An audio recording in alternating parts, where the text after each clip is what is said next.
Welcome to the Music Education Podcast. I'm Chris of the Chris Woods Groove Orchestra, and this podcast is brought to you by the Soundstorm Music Education Hub and our sponsor, Longy School of Music. In this episode, I speak with Wendy Brewin from the Sensory Trust. Now, the conversation is very much based around the ideas of connecting with nature and the world around us, using all our senses, listening, smell, touch, just generally getting outside and how important that is, and perhaps even just why that's important. Now, I reckon most of us have thought about how that is important from a well-being perspective, but I really believe there is a very, very significant connection to our ability to connect with nature and the world around us, and our ability to connect with sound as a musician. Now, one of the reasons why I particularly love this episode as well is because Wendy, doesn't really regard herself as a musician, to be quite honest, and she's not necessarily specifically working in music. She's working with the senses, which I think is really exciting for us as music educators to think more holistically, because we are dealing with the senses too. And in the modern world, that is increasingly mixed up. I hope you enjoy listening. I don't know. Are you a musician? No, Excellent. I think it's a short answer to that. I do have various... I come from quite a musical family, as in grandparents rather than parents and things. And I, the usual thing, went through school, learnt to play the flute at school. Okay, cool. That sort of thing. I sort of self-taught a little bit on the piano. Uh-huh. And during the COVID lockdown, I did a very drunken purchase of an acoustic guitar at 2 a.m. one morning. Amazing. Do you know the whole guitar industry benefited from those 2 a.m. drunken purchases? I'm not surprised. Are you still playing it, or you're not sort of? I try to. I've had a bit of an injury with my thumb, so my thumb doesn't bend very well. But you know, no pain, no gain, isn't that what artists say? Yeah. You got to push through it. So yeah, it's hanging up on the wall at the moment. Okay. But I love it. I love trying to have a go. I'm not brilliant, but I love having a go. Good. You're a musician, so you're perfectly placed, aren't you? The loosest sense of the word. Same. But I guess I was just trying to remember what pointed me in the direction of the Sensory Trust. There's a chap called, I don't know his last name, I think, and I'm not even sure of his first name, Phil. This is starting. Someone it is, isn't it? And we did this, someone who works with field recordings and stuff, who maybe did some work with you, I think pointed me in that direction. Maybe I've got his first name. Oh, Craig, yeah. It's not somebody I've worked with. It might be one of my colleagues at Sensory Trust. Okay. I know, because we've just... my colleague Claire is currently managing our dementia programme. Okay. And they've just done some work with the University of Gloucester on a project. I think it might be through that, because it's very much an academic sort of chat. Yeah. They're making recordings of nature, and they're going to test them in care homes. Oh, interesting. Next year, I think, just to see if a recording sort of nature sounds reconnects people with nature and also helps improve their well-being. Rather than actually just being there, isn't it? Yeah, because for some people, you know, there's mobility issues. Yeah. There's physical access can sometimes, if you're living in a care home, you know, these the chair beds that a lot of people spend time in. If they're too big to get outdoors, they can't get people into the garden. So I think it's to bring nature indoors for those who can't access the outside. So interesting to see what comes from that. Yeah, because energy behind wanting to talk to you after that introduction as well was the things that you were just talking about there, or that I barely articulated, the idea of, okay, maybe listening to a recording of nature sounds doesn't necessarily connect you in the same way as being in nature. And I feel, when I talk about stuff like that to you, I feel quite comfortable, and you know, you're not looking at me like I'm a complete nutter, and but I talk about that stuff quite a lot, and I just talking about even that phrase like connection to nature. I talk about deeper connection quite a lot when I'm talking about, because to me in musicianship there's obviously technical stuff that goes with physical development that makes us a better musician, or however we want to frame that. But ultimately, it's just developing a deeper connection. The more connected you are to sound, the more engaged you are, the more in control of it, the more interaction you're playing part of it. And I talk about that in CPDs and stuff. And as soon as I say deeper connection or something, and I just think people just immediately, I mean, I make a joke of it now because it's so obvious. They just think that I'm just a full-blown hippie, and which I am. But I even think about what I wear, Wendy, and I go in and I'm like, I'll wear a shirt. And then I'm like, no, it'll have a collar as well, because otherwise I'll look like those lecturers that I had at university. Do you know what I mean?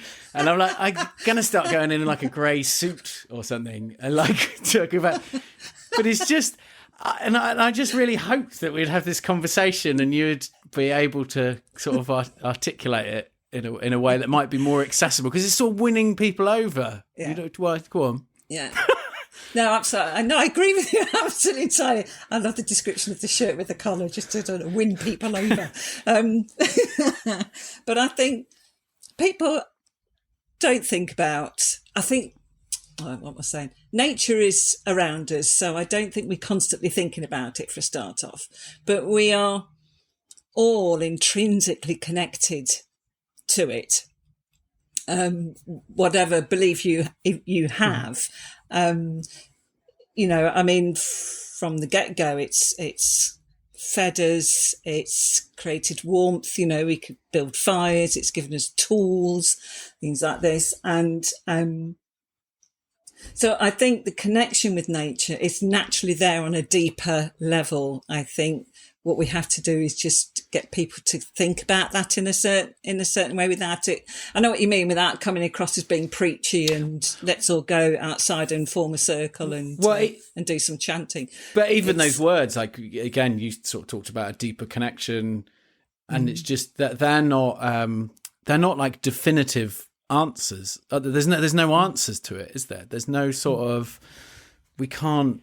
Well, I heard the example of, okay, why is access to nature important? And then the response being, well, try and live in a room without a window, which is fantastic. I've always liked that sort of analogy, or whatever you might call it. But it's still, even in what you said, which was beautifully articulate and far better than how I framed anything, but there's still not like it's even with statistics of saying, well, people are happier when they experience this, there's still not like a justification of like, why is there? I almost wonder if that's why people don't necessarily agree with it or whatever, because there's not really the rational reasoning of why connection with nature is hugely important. I know what you mean. It's, I think you can overload people with statistics from reports and publications about why access to nature is so good for us, and the fact that we're still researching this when you go back to Victorians, a lot of Victorian times, you know, Victorians is when we suddenly started to have the big parks. Okay. And big spaces that were done, and a lot of them were created for factory workers, people who spent a lot of time in those sort of environments when you're breathing stuff in, and a lot of Victorian gentry, if you like, decided that people needed somewhere to go where they could get fresh air and that sort of thing.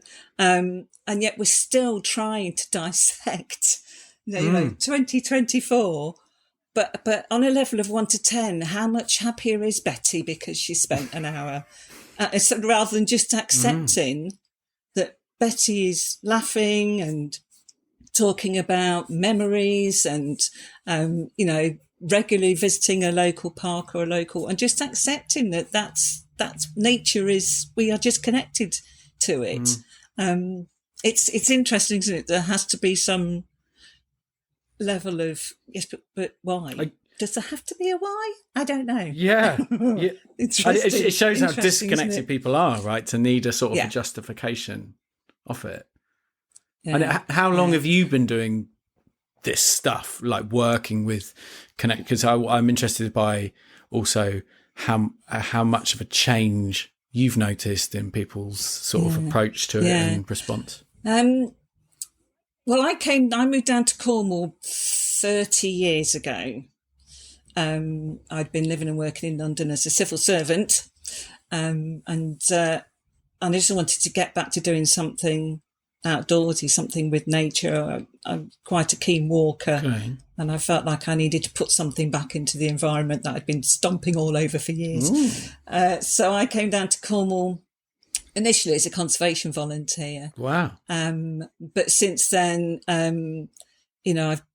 I've worked with people of all ages and all levels of abilities in various roles as an education officer, conservation volunteer, and now obviously with Sensory Trust. I've been with Sensory Trust 22 years. Right. So my hair was a different colour when I started. It's now gone grey. but yeah, so I guess without actually realising it before, 30 years. It's a long time, isn't it? Well, yeah, I mean, even in the 20 years that you've been with the Sensory Trust, it's only really, well, I swear I've noticed the difference in 5 years of watching on the tube in particular and seeing people on their phones. I popped back to London like a few months ago, and I felt like there was a change from the year before that I had last been there. It was really shocking. Which is terrifying. Like, wow, that's different. So I wonder what you've actually noticed in 20 years. Because for me, 10, 20 years ago, I wasn't connected in that way to observe it. But you've been practicing sort of observing those changes. Is your music career ready for its next beat? Longy School of Music of Bard College offers a Master of Music in Music Education program online. Longy's top-ranked accredited program is rooted in culturally responsive teaching and designed with the working teacher in mind. Flexible options like asynchronous classes mean you don't have to take time off to pursue your degree. Longy School of Music, located in Boston, Massachusetts, is a leader in centering music as social change, expanding the world's understanding of what a life in music can mean. Our Master of Music in Music Education online alumni go on to do things like advance their teaching licenses, earn higher salaries, found community music organizations, and teach in higher ed. Financial aid is available, so apply today. Learn more at longy.edu/study. That's LONGY.edu/study. I recently went back to London, actually. I've got family that live in London, and I went back in the summer to spend the weekend with them. And I noticed then, just walking around Covent Garden, when I lived and worked in London, London was a busy place, and, it's all very lively on a Friday and a Saturday night, and I kind of missed that, and it was good to go back. But what I noticed was, instead of everybody talking to each other and chatting and looking at all the theatre things going on and talking about the food, where should we go for food? Everybody's like this. Everybody's face is down instead of up, and not even sort of like talking to each other. If they're talking to each other, they're still focusing on the phone. And it's really interesting, actually, because we occasionally haven't got any funding for it at the moment, but a couple of years ago we ran a 6-week program called Dig Deeper, which was about supporting people with mental health. So people with anxiety and depression, and using the outdoors to reconnect them with nature on a deeper level. You talking about that deeper connection reminded me of it, actually. Within that program, we used smartphones quite a lot. You can get these digital USB microscopes that look like a mini torch. Okay. And you plug them into your phone or Bluetooth to your phone, and your phone becomes a microscope. So we found that was a way of engaging people who are very tech-minded. So you can kind of marry the sort of tech with nature. But also it gives people that wow factor. If you put a microscope on your phone and then stick the microscope into a tree, into a sort of little crevice in a tree, and people can see it on their phone, you get that, oh, wow, and then it becomes soil, sand. It looks quite normal stuff to us, but when you put a microscope in it, it becomes a whole new world.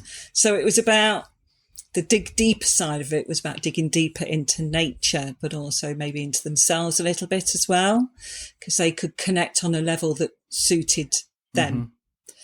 And so those kind of phones, microscope, that marrying of technology and nature worked really, really well. That sounds like the people doing that would get I think you said wow factor there, that sort of awe again. Do you think part of our problem with connection maybe is that we don't, I don't know, social media and what have you is driven purely on trying to surprise you more and more and more. So everything is wow and awe and wonder, and nature is, awesome. But once you've seen autumn again, you just think it's just autumn again, but you don't look into the detail, and people are just losing awe and wonder for nature. Or what do you think? I think people who are already kind of connected to nature quite strongly are always going to go out there and find new things. I'm very nature orientated. If you look around my house, God, even my curtains have got leaves on them. It's just ridiculous. But I will still go out and I will still look at a view that I've seen for 18 years and depending on the light of the day or the weather conditions, there's still a sense of, wow, we're so lucky to live in Cornwall, and get that sort of thing. I think one thing that social media does do, though, does actually introduce people into nature who maybe feel they don't have a connection with it. And that's the thing that interests me, is how do you reconnect rather than connect, but reconnect people with nature who, might not even be aware that they've lost that connection, or the connection isn't as strong, shall we say, rather than saying it's not there at all, because I think there's always, at some level, we are connected with nature, but maybe it's not strong enough because stresses of life bury it. If you imagine it's at the bottom of an in tray, everything comes in on top of it. And things like social media, I think, can say to somebody, oh, it's that bit of nature at the bottom of my in tray. That's interesting. I haven't thought about that for a while. Let's pull it out and revisit. So I think in a way it does have a good impact on people, social media. My social media is very much orientated around a lot of nature. I don't tend to follow celebrities and things like that. Yeah. It is what you make it at the end of the day. Yes, exactly. There's too much negativity, I think, and you kind of have to avoid that. But so my social media is very much watching people's videos of walks with their dogs or dogs doing silly things. That's 90% of the internet anyway, isn't it? Exactly.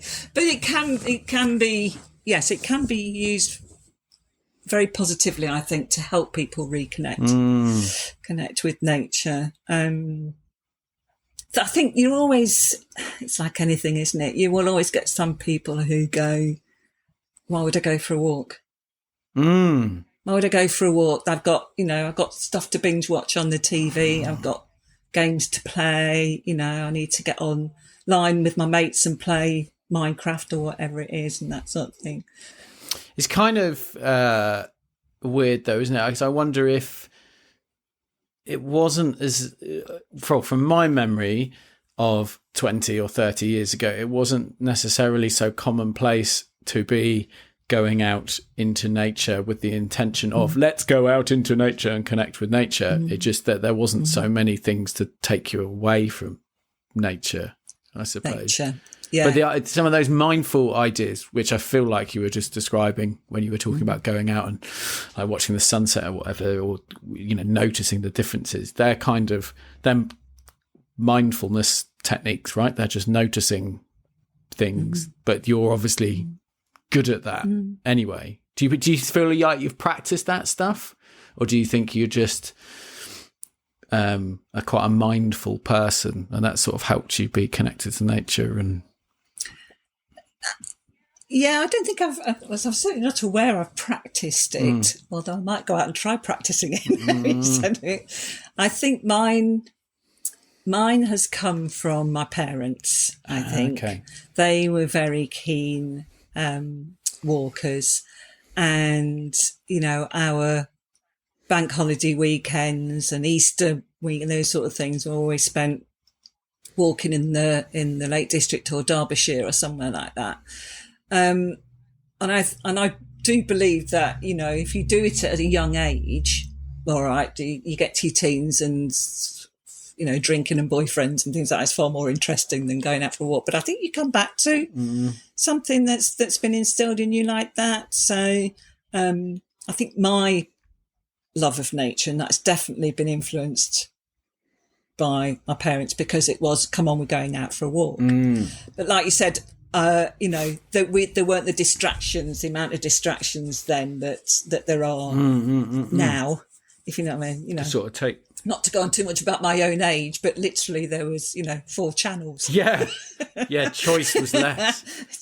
Choice was less. Yeah, absolutely. And certainly less social pressure, I guess, to be on. We didn't have social media. If you wanted to see your mates, you went down to the payphone or your house phone, and you called them up and made arrangements to meet somewhere at that time, and that was it. So there is a lot more, I think, pressure certainly on younger people, to the point that that overtakes things like going outside. But I've met a lot of young people through the work that I do with mental health problems and things like that, and it always amazes me how connected they still are to nature, but I think there's less opportunity for them. They're not sort of maybe pushed to go outside, or there's, like I said, other more important things that take over, but the connection is still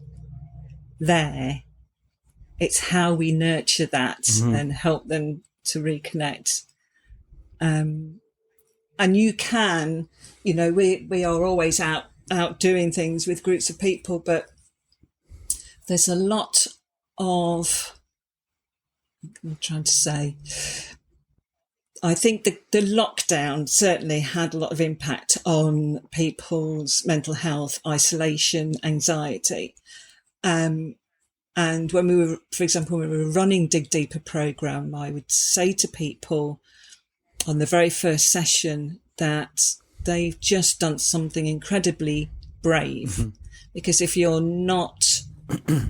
do have mental health issues, the biggest issue you face is opening that front door and stepping outside and going somewhere where you might not be familiar with the site, you won't know the people who are going to be there, you're not quite sure what you're going to be doing.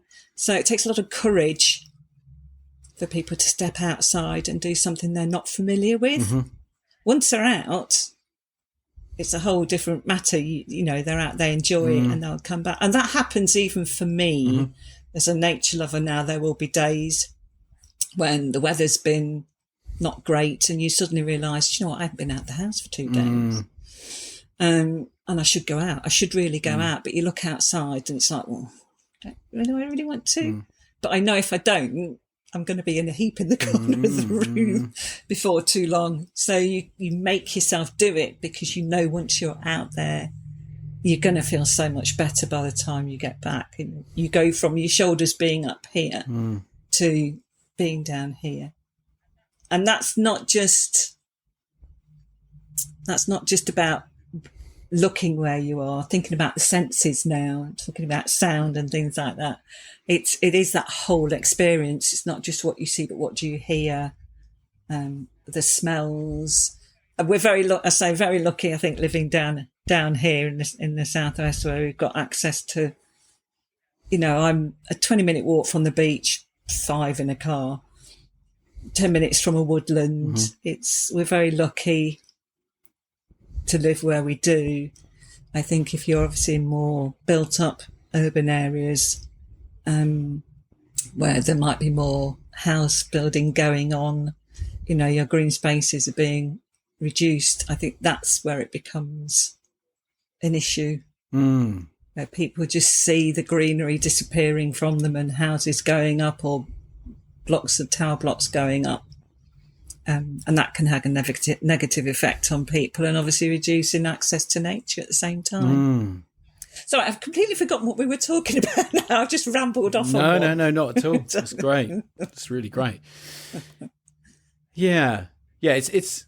I guess the existence of things like the sensory trust is not something that necessarily needed to be there until now, when we live in a world where, parts of nature are disappearing, people are having difficulty accessing them, or things like the pandemic, because COVID was like, obviously pandemics happened previously as well, but actually a large proportion of that and the negative effect was essentially viewing that and feeling fear, wasn't it? And wanting to stay in. Those sort of things just have such a profound effect on stopping people accessing connection. Well, with people and nature, isn't it?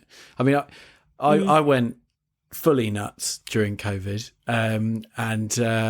but my life as a musician completely changed, and I obviously stopped gigging and touring and stuff, and I shifted to more content creation, and everything was fine, and I had this amazing opportunity basically to work from home, and I have a young family, and it's like, oh great, this is great. Now I don't have to drive up and down the country to play to 3 people to get 100 quid. But it took me like 3 years to realise that actually I did need regular human interaction, like to actually I mean, I'm a relatively intelligent guy. I'm not like a, but it is. I just look back at myself and realise going out and meeting, having an incidental conversation with a stranger, and then thinking later that day, I feel I'm in a really good mood. Why am I in a good mood? It's like, oh my word, because I spoke to someone. Like, you idiot. But I just, it's so important, isn't it? And it's so weird that we live in a time. Well, it's so important to remember the time that we're in. I guess music teachers, sometimes when I'm talking to music teachers about this stuff, it's that there's no understanding of the context of the time that we're living in, and we're banging on about crotchets and quavers and chords and scales, but actually the young people or older people that we're working with are just totally sucked away from connecting with stuff other than their phones. Because do you think there's an argument for just connection as a whole, rather than, just the nice sounds of birds and running water and absolutely, just absolutely. There are times when I go out for a walk because I want that social interaction. I don't necessarily want to be in a room of 50 people. But knowing if you go certain times of day, you'll meet some dog walkers or things like that. And it's that thing of just saying hello. It is that human connection. And I think nature provides a brilliant platform for that as well. And like you said, it isn't just about connecting with nature, but how nature then, because it's a safe environment. I think that's why connection outdoors is such a positive thing, because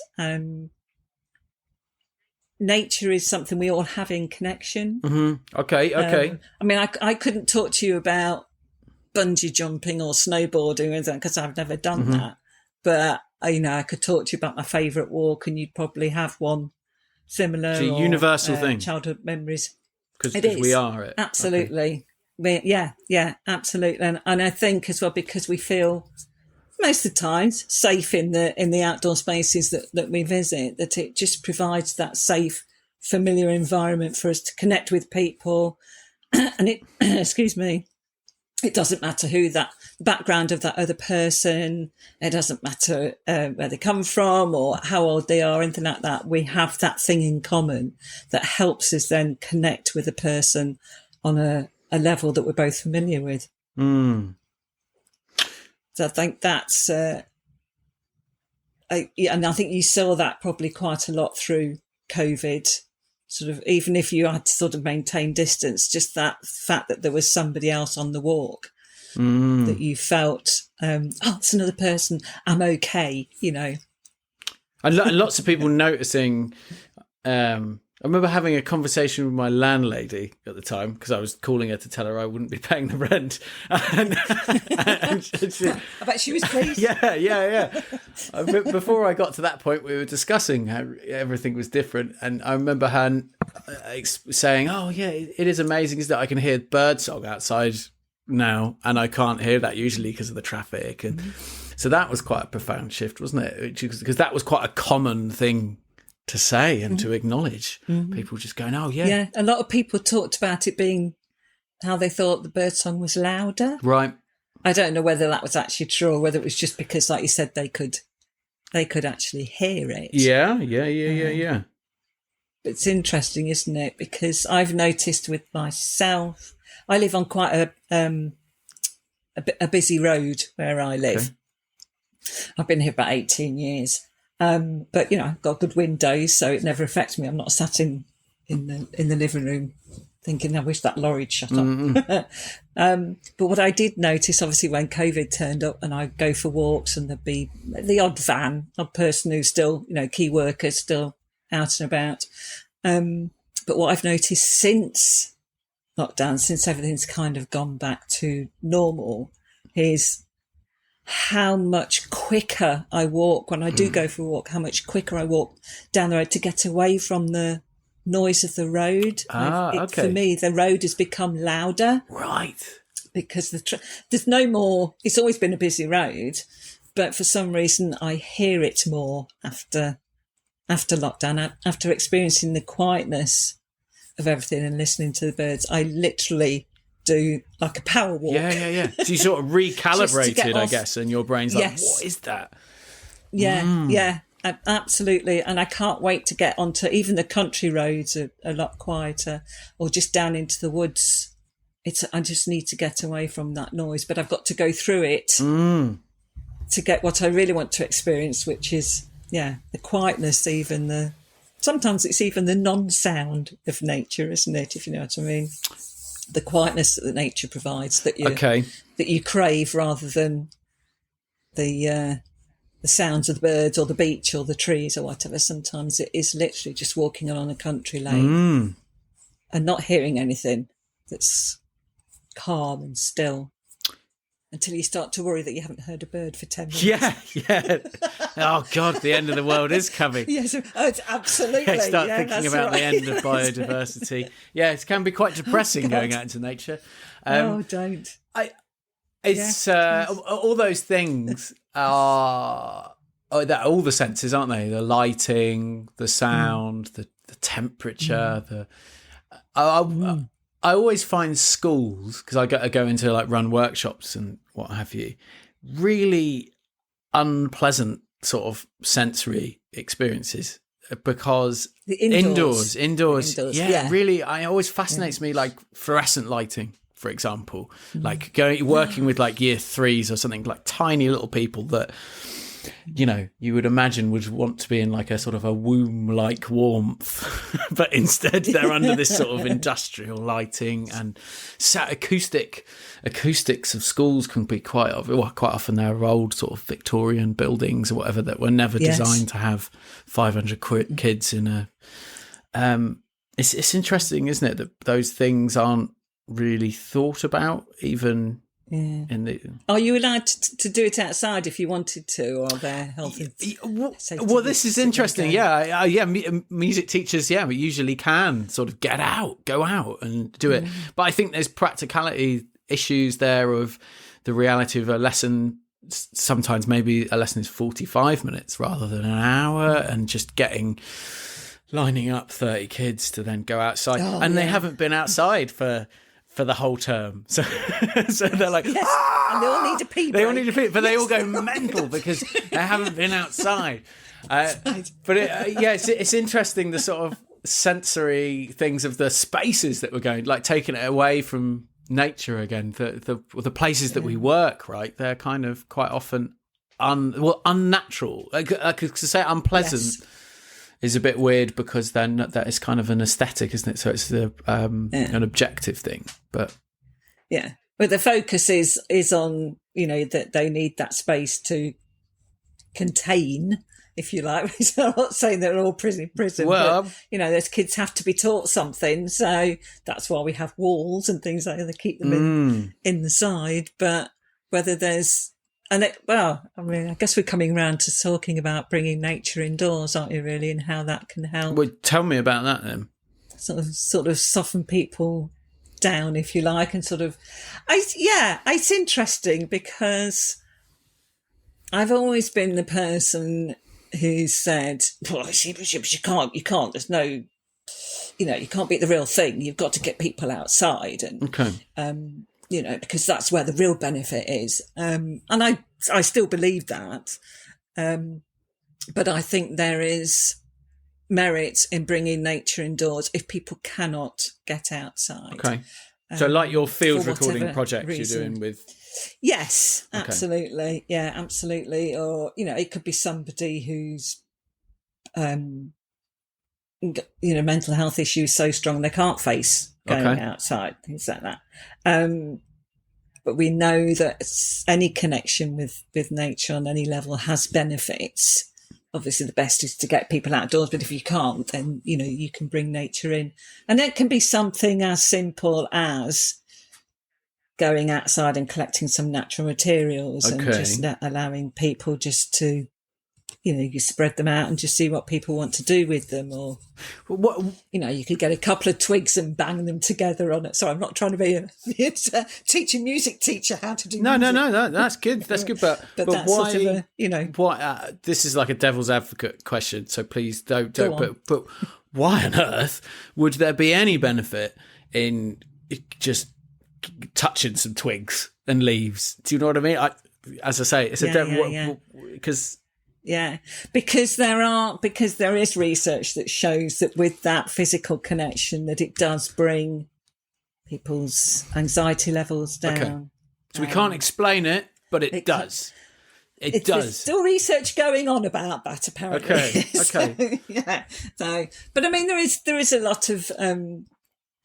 There was a guy. I always go back to a guy called Roger Ulrich. Who's been around for years. It's American, and I think he's kind of described as an environmental. The words just gone right out my head. Anyway, doesn't matter. He did a paper back in the mid 1980s when he was a student, and it was based on. Gallbladder patients on a hospital ward. They'd all had the operation, and they were all in the same ward, and one wall had windows to the outside of the hospital. It was against a park, and there was lots of mature trees and shrubs and things like that. And the wall on the other side of the ward faced the inner wall in the inner courtyard of the hospital, which was just another row of windows in another ward that looked in. And what they discovered was that the patients who had the views out onto nature were better behaved patients, required less pain medication, and recovered quicker from the operation than the patients who looked out against the brick and concrete, things like that. So even being indoors, even being able to just look out of the window, you have some connection with nature, and it just brings that heart rate down. And I do think it's because we have this inbuilt connection with it somehow. It's like familiar home to us all, There's a bit of magic going on, basically, isn't there? Absolutely, absolutely. I mean, if there's physiological, if you get out in nature, there are physiological benefits that we don't tend to think about. We tend to talk about the physical benefits of nature, of, going for a walk or going for a jog, it's going to make your bones healthy and your muscles stronger. But there's things like people say, it reduces your blood pressure. And I started to think, how? Okay. How? So to tell me it reduces my blood pressure, how does it reduce my blood pressure? And it's because it reacts with the nitric oxide, which is in our skin. Oh, wow. If the sunlight hits that, it tells the nitric oxide, to suddenly become active. And what that does is it then gets into your bloodstream and widens your blood vessels, right, which of course slows your blood pressure down because it's got more space within your blood vessels. There's things like, I love this, phytoncides. Have you heard of phytoncides? No. Have you heard of the Japanese thing, forest bathing? Yes. They talk about forest bathing, where we go for a walk and we spend time in the woods, and it's good for us. The trees and plants, basically green plants, trees, shrubs, whatever, produce these, it's like an essential oil, if you like, or in one form it's an essential oil, but they're microbes. And if a tree feels threatened or it's under health, they produce these microbes to warn others, but also to heal itself. And interestingly enough, these microbes, when they get into the air, they're most dense between 3 feet and 6 feet, which oddly enough is where we tend to be breathing. If you think about it, from kiddies upwards.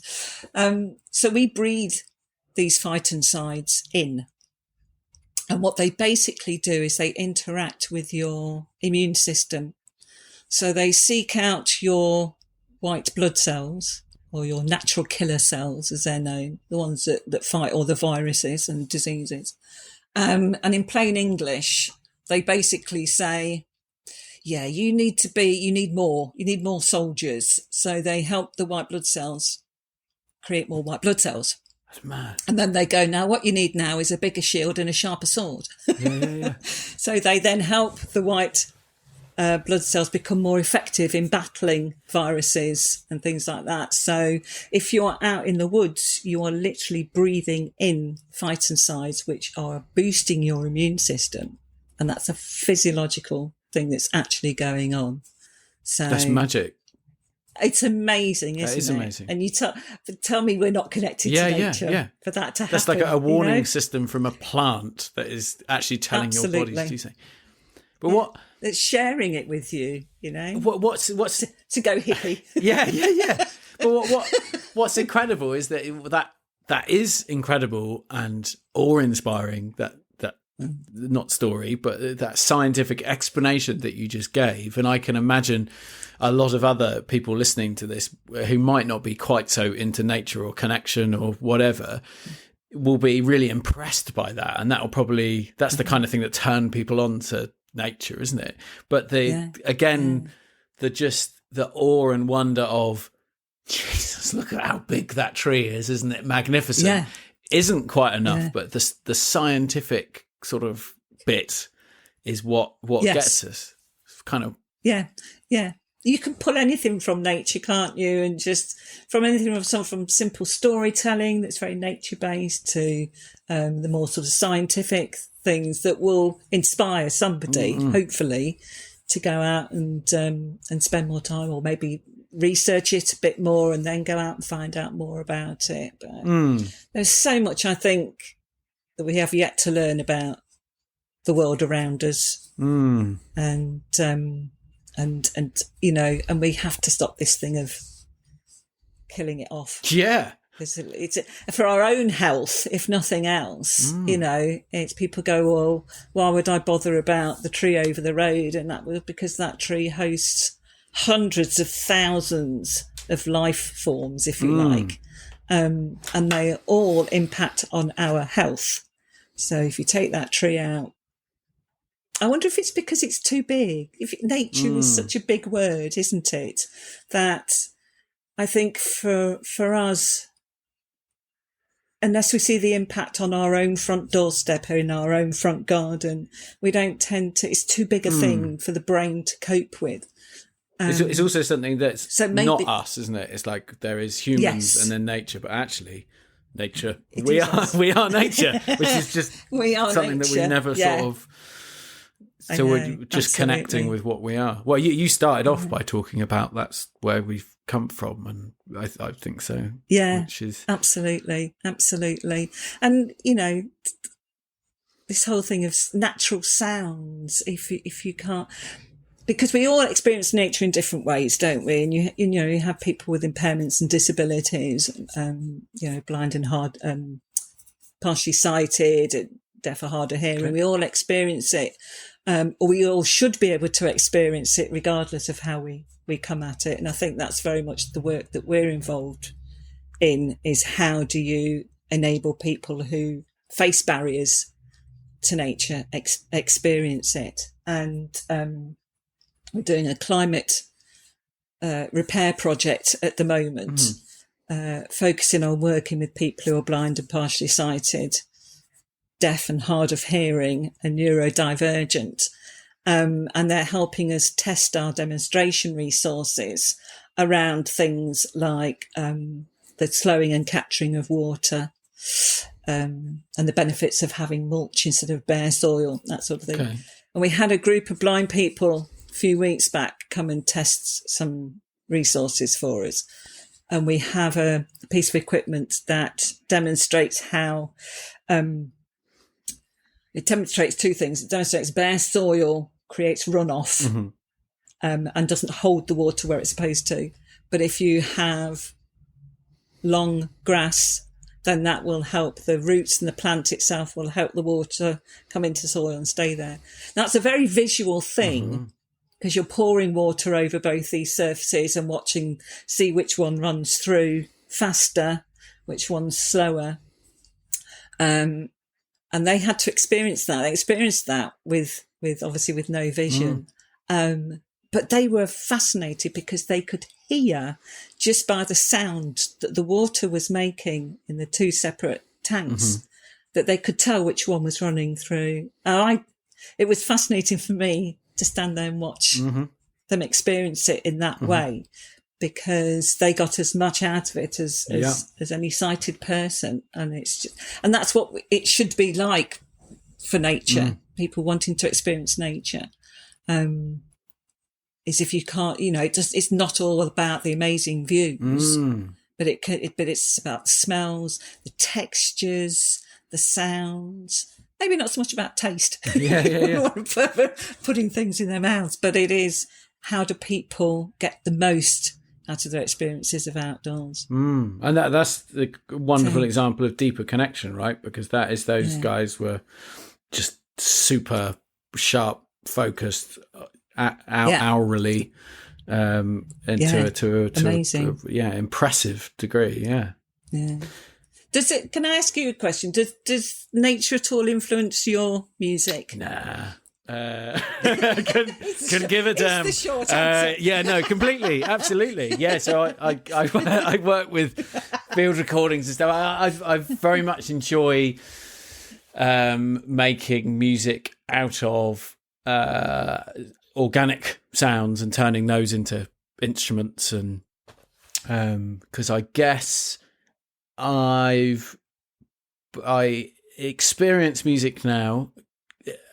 Sounds such like a pretentious setup to what I'm about to say, but hey ho, in a very much a way of music just being sounds and sets of sounds, and so I play with all sorts of different instruments, and will work with organic sounds and what have you, because I'm just seeing it as an arrangement of different textures, and seeing it as interacting with the world around you, rather than, and that's just partly from observing, working with younger people actually, and particularly really little kids, because they come into music with a sort of, without like instrument prejudice, for want of a better phrase. Yes. And they're just interacting with it, and they're just taking the world around them and arranging it, which is, to me, the most natural thing. Again, us sort of being part of nature, it's just a case of interacting with it,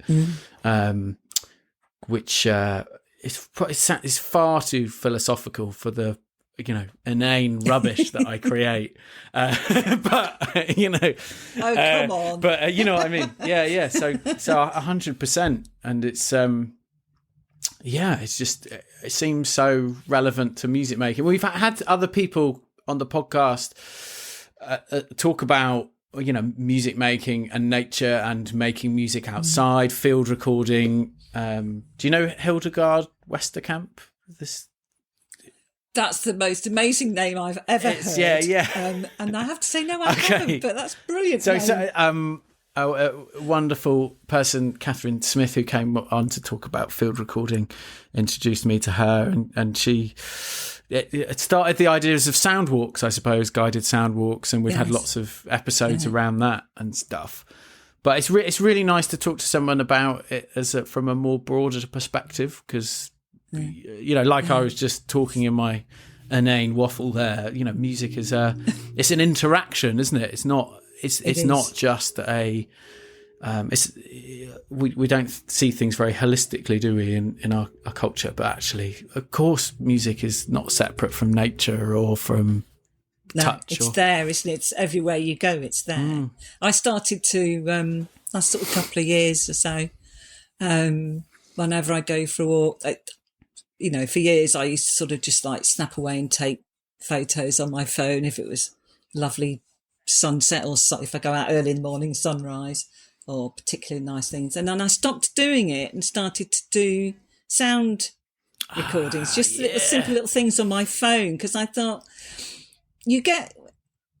photos are great, but it's never the real experience when you look at them afterwards, is it? It's never quite that orange that you saw in the sun, or the red or whatever. And what I found is I do these little recordings, and it could be something as simple as just, walking on the, especially this time of year, through the woods, and that crunch that the leaves make when you're walking on them, or as I do, scuffing through them, because who can't scuff through the leaves? Come on. Or it could be, I pass the waterfall, and, all right, recently it's been quite a torrent, but we've had some times this year when it's been quieter and that sort of thing. And I can, in my head, when I get home and play it all back, I can see the walk, because I can hear the sounds and go, I was at that point when I heard that, and I was at that point when I heard that.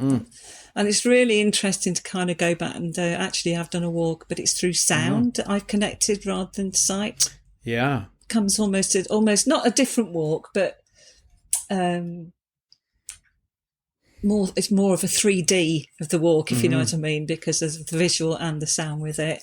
I just started to do it, and it's just made it really more interesting. Oh, how wonderful. And do you back that stuff up? Do you sort of, like you would your photos? Are you going to have a, an audio? I label them as soon as I've done it. I make a note of where it was and the date, and then there's just like a long list of audio files on my phone at the moment, which I must do something with.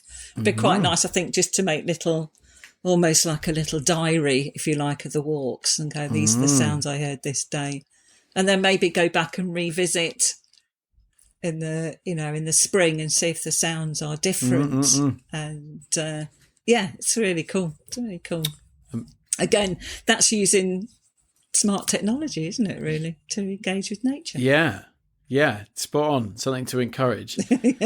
Yeah, I think so. Wendy, I could keep talking to you for hours, but I feel like we probably have to finish there. So thank you so very much. That was no, perfect. Thank you. Thank you so much to Soundstorm and our sponsor, Longy School of Music, for making this episode possible. And thank you so much to you for listening.